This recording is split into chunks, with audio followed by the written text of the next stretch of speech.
We are going to create a solution today. I have a couple of degrees in business and marketing and will tell you we never sell a product, we always sell a solution. And that doesn't matter if you're giving it as a gift or if you're trying to earn money from a laser business. Gift sets, whether they're like this one for back to school or they're like a future one I'm sharing for realtors, it doesn't matter what's in the basket. It's that it's a done for you solution that conveys the message that the giver wants to send. So today I'm super excited about this because everything you see here was made with one machine. I'm going to use the xTool M2's laser module, and I'm also going to use the printer module. So let's look at what we're going to be making together. Each of these is going to be a free file for you or a free generator. Now I'm going to produce shorts or reels of mini tutorials for each of these items that will publish very soon after this video. But if you have any specific questions, drop them down below after each project, and I'll answer them. Okay, so this is, you can record this or screenshot this, but this is what we're going to do. We're going to do laser, we're going to do print and cut, we're going to create solutions.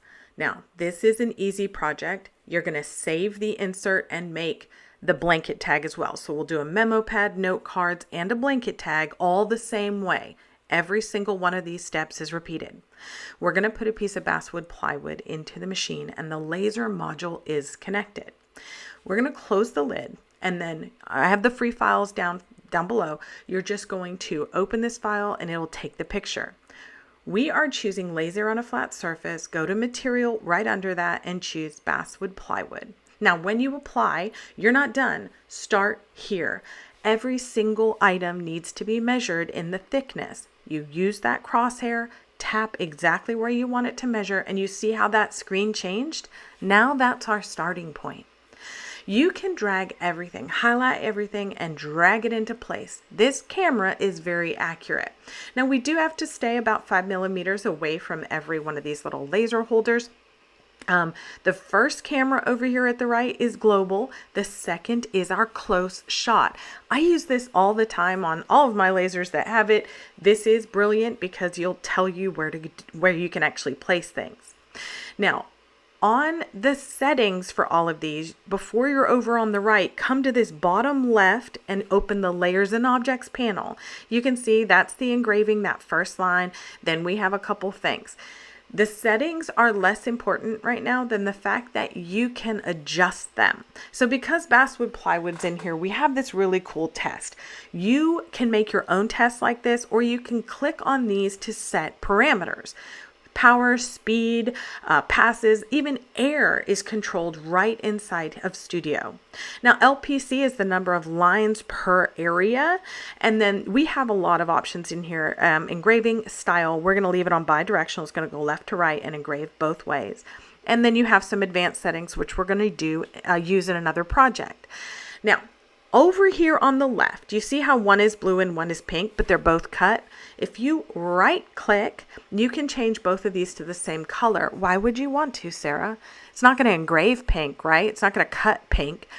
Why is because if you want to, see how that one's black? If you want to just click down here and choose pink, you can set all of your settings at once for everything on your board. Speaking of settings, I'm going to share mine. Mine are also in the file. But with basswood plywood, you may be cutting it at 4, 5, or 6 speed. That's going to be your testing. We're going to keep it on constant power for this one. And technically, we're ready to go, except we're so close together, you really want to learn about tab generation. Tab generation is basically when you're cutting something, you can stop it from cutting somewhere on this piece. You just click an item, turn it on. You can even set your cuts in manual mode. You can even set exactly where those tabs are. Now, this is all done for you in this free file, but I have an entire video about this process because it is that important. On my channel here, go to videos and look for this right here. This is something you should get in the habit of doing. Okay, so now technically our entire file is set up. I can right click to delete that close view. Now you can your processing here, or you can come down here to preview. If you're new, I highly recommend this. This will show you, I'm just turning it around, if it's going to cut through. If not, you'll get an error message right up here in the right. It's a really good way to just validate your settings. I'm going to talk about framing in another project we're going to do today, so let's just go ahead and hit process. From this screen, you have to hit start. Then you have to press start on your machine. A couple of messages will come up. Those are normal. This is really cool. If you hit the enable monitoring, you can actually see what this laser is doing without having to look into the actual laser through the safety glass. When it's done, you can hit finish down here and always save your file. Trust me, you're going to need it again one day. Now, you can see this is what the laser will actually be doing. This is at speed for engraving, at speed for cutting. Now you can see here, these are the tabs. See how I'm like kind of pushing it? It's not coming out. Look, as you can see, I'm just gently well, I just broke one there, but you see how it's holding on there? I always like to show you the back too. Hold on. This is what happens when your settings are good. You don't have any char on the back. But you can see those two tabs are holding that thing in. Now, I always recommend, whether you think it's dirty or not, always wipe it down. I have no soot, but I wipe it down anyway, including that cutout, which you can save and do the blanket tag for. I used wood and super glue, popped it together, made sure there was no glue leaks, and then clamped it. Now, here's what it is. This is in natural light. Using the insert, you can make the study tag, but you can also follow this and make any wooden project that engraves and cuts. You can see all these are free files out on my Atom. I am an xTool squad host. This means that I do free demos on these machines and skills calls. And one thing that consistently pops up with the diode lasers is that people don't understand they can actually work on jewelry without having an infrared laser. Now, while the M2 does in fact have a 3-watt infrared module option, you can mark stainless steel without it. So let's do that. This is an xTool gold stainless steel bracelet taped down and sprayed with this laser marking spray. Now, I have trust issues, but you need to do 2 passes, so we're going to secure this into the machine. Laser module is in, close the lid, it will take a picture. Again, this is a free file that's out there for you. I am going to let that picture reset. We're lasering. You can see up there at the top, we turn lasering to print then cut. See that? We use Control or Command + to zoom in. And now I'm going to choose this. You just search for bracelet and it'll come up, but I'm not going to use those settings. You don't have to. Now, my output is on, but right below that, you see how it says I have a laser module. That's important. Now, coming over here to the left, you cannot turn off the lock or the eye and make it no output. You have to select it, come to the right, and toggle off that piece. That means that only one thing is going to be on our board, and that is our bracelet engraving. See how it's on? And you see right under it, we have the laser module set. Now we need to measure that thickness. You can measure center or off to the right or left because this is barely a curve. But once we have that picture, watch it change. See that? That's why we don't position anything. Speaking of positioning, you can just drag this, size this, whatever way you want, unlock it, change the angle. See this weird thing at the top? Drag down and you can get a baseline. This is a guideline you can use to check angles, make sure things are straight. I love this thing. Great for lining up and designing as well. Another way we can align is go to the framing, those 3 dots at the right, open that and choose that video crosshair. You can change the speed right here, but when you click out of that, hit framing, it's going to open up this page. You can zoom in, and then when you hit start, it'll show you exactly where it's going to work. This is a great thing for beginners. Now, we're on the laser module. We have some settings. I'm going to give you mine in a screenshot coming up, so don't worry about that. But in addition to power, speed, air assist, oh, I clicked out of it. Scroll down. You can see there's the air power. It's low. LPC is just the number of lines per the area. Right below bidirectional is advanced settings. Crosshatch for this needs to be on, so I just want to show you that. Here are the settings I used. Again, this is all loaded in the file, but in case you want to do it on your own, here you go. Now, from here, we can just hit process because we're ready. You can see up here, it's going to take 12 minutes. Okay. Hit start, get your messages, press start on your machine. All these messages are normal, by the way.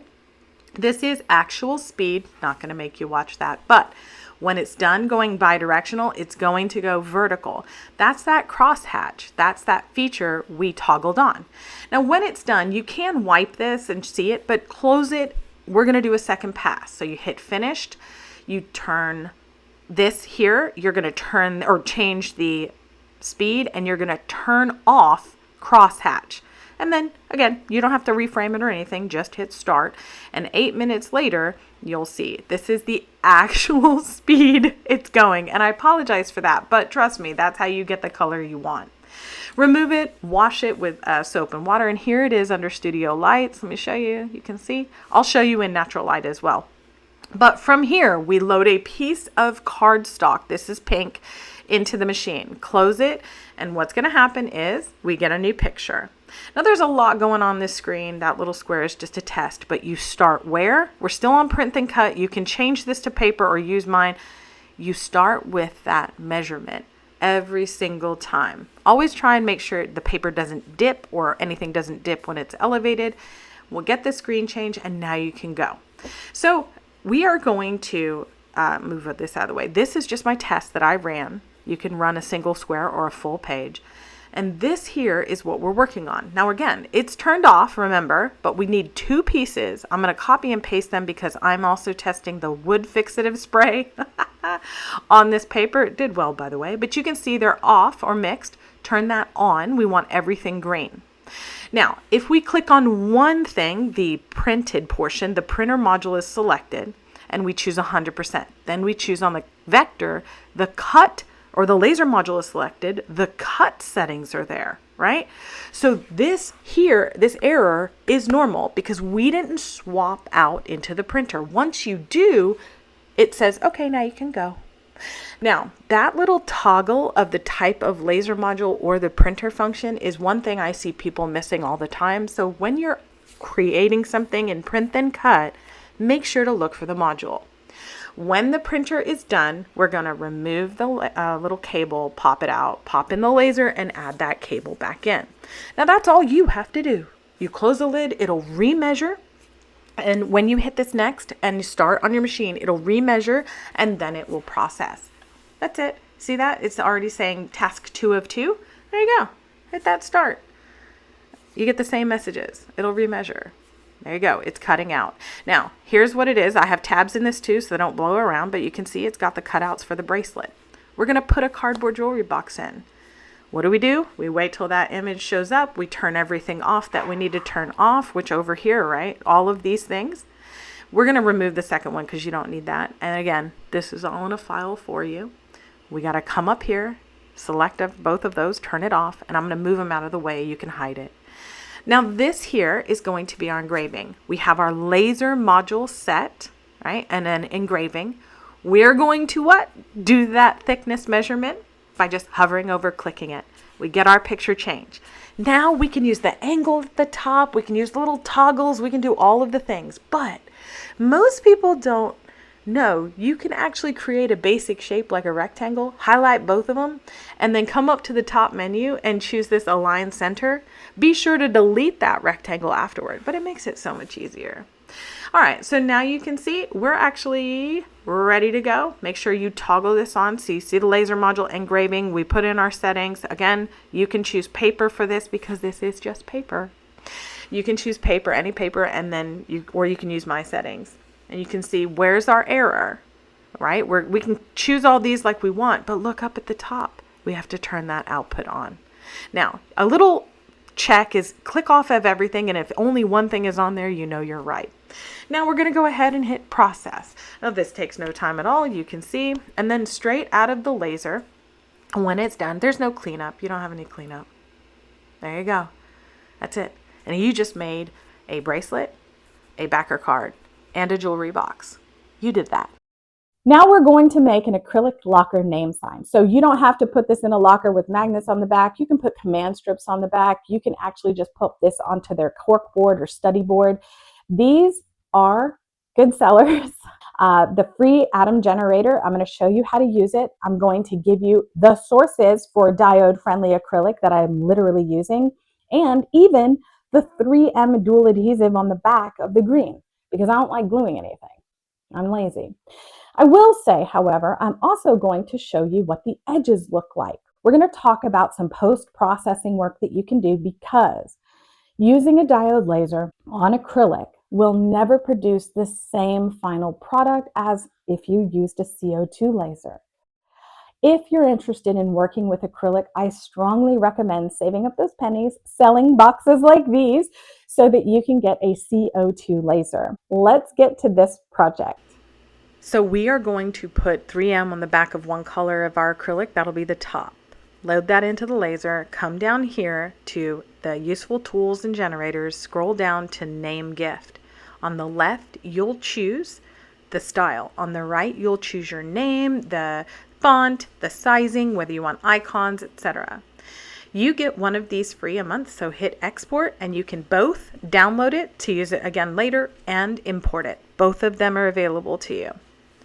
Once we have it inside Studio, you see the one with 2 layers at the top? The top layer is score, the bottom layer is cut, then the one all by itself is also cut. That's it. Now, this page is important. It's where I get my material. It's the name of the colors. It's the settings, how long each of them took, and it tells you green had 3M 467 MP on the back. Now, we talked a little bit about the edges. This is a close-up of the pink. You can see that pancake. We don't get that with a CO2 laser. You can sand it, or you can move it as is. It's your choice. One thing about 3M, here's a tip. I can't see my score line, but I do this for anything anyway. I take a piece of masking tape, I pop it down, that's my baseline. I also put it on the table so this whole thing doesn't move. I remove the backing and drop that letter into place. You have tons of time to move it. As long as you don't press it down, you can move it. Now, if you're new, 3M 467 is a double-sided adhesive. We put it on the back of something, wood, acrylic, leather. That way, we don't have to use glue or acrylic cement. Once I like it, then I press it down. But look, I still haven't pressed this down. I knocked the E a little bit, so I'm just going to move it back into place. There you go. Now I'm going to put cardboard to protect everything and then clamp it down, because that's what 3M tells me to do. And then, look at this. You made that with your own personal name in a couple seconds. All right, so the next bit is stickers. I'm going to tell you, I have a whole video coming on stickers. I made planner stickers, study stickers, all that. Also included is this printed acrylic tag. This is white clear acrylic blanks, Ink Aid Clear, and the xTool M2 printer module. I'll have a video all on that. This is a card I made using this free generator. You go out to Atom and Creative stuff, and it's down there. If you are new to the xTool M2, let me know down below. If you have any questions on each of these projects, leave them down in the comment section below. I sincerely appreciate you being with me here today, spending a little time with me and learning about what this machine can do. Please like the video if you found it helpful and subscribe. See you next time.